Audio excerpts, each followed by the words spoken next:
But a 5-year-old certainly will not play with a 5-year-old who's 2, right? Because the gap is just starting to get unbelievably large. And so the kids start out behind, and then the peers leave them behind, and then those kids are alienated and outside the peer group for the rest of their life. Those are the ones that grow up to be long-term antisocial, right? They're already aggressive. It doesn't dip down. Now, what happens to normal boys, roughly speaking?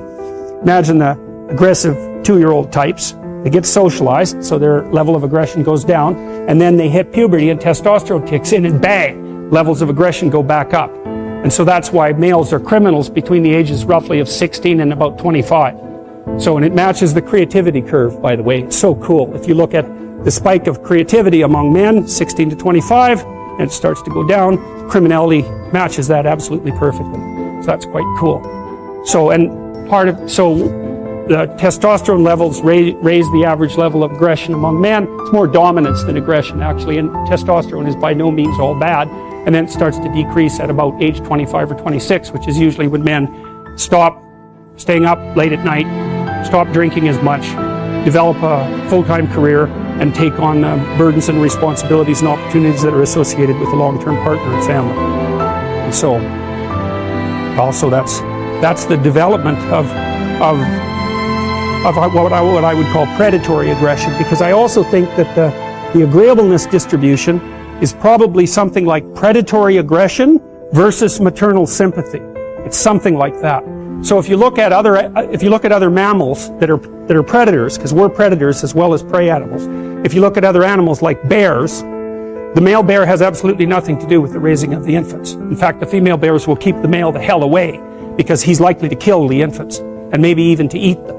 So there's no maternality at all in solitary male mammalian predators.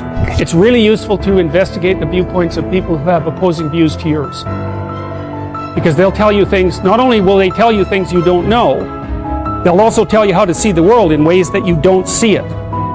And they'll also have skills that you don't have, that you could develop. So for example, if you're an introverted person, it's very useful to watch an extroverted person, because the extroverted person has ways of being in the social world that aren't natural to you, that you can use to improve your toolkit. And if you're disagreeable, one of the best things to do with disagreeable people, especially if that's alienating them from other people, for example, because it can, people treat you like you're a selfish, arrogant son of a, maybe that's because you are. It's like, okay, so what do you do about that? One of the most promising treatments, let's say, for that is get the person to do something for someone else once a day, just as a practice, and learn how to do it.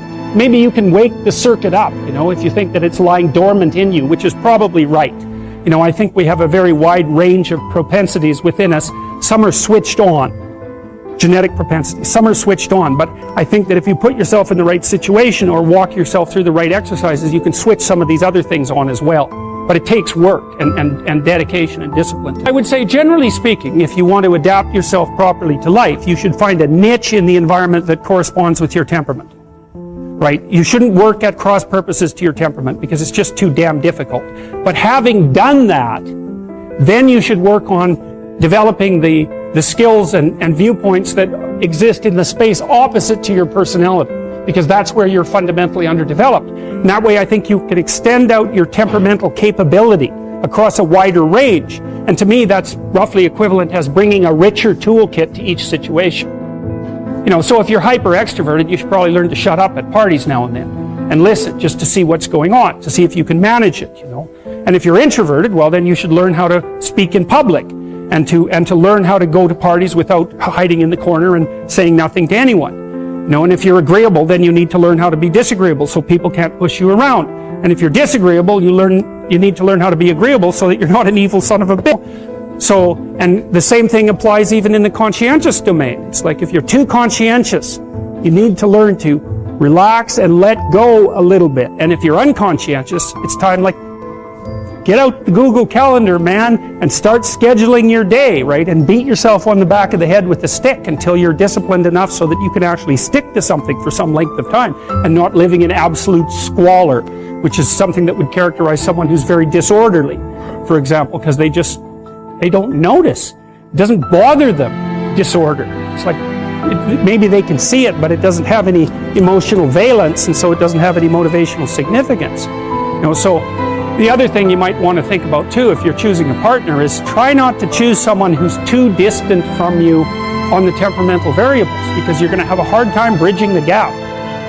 It's hard for an introverted person and an extroverted person to coexist. And it's really hard for an orderly person and a disorderly person to coexist, because they will drive each other nuts. Why don't you pick up? Why are you so obsessed by it? That's the basic argument, So it's useful to know about your temperament so that you can negotiate the space with your partner as well. And I don't think you should try to find someone who's exactly the same as you, because then you don't have the benefits of the alternative viewpoint. But you got to watch it, because you may hit irreconcilable differences of various sorts. And I've seen that most particularly among couples who are high and low in openness. That's a rough one. And also high and low in conscientiousness. That's another rough one, because they just cannot see how the other person sees the world at all.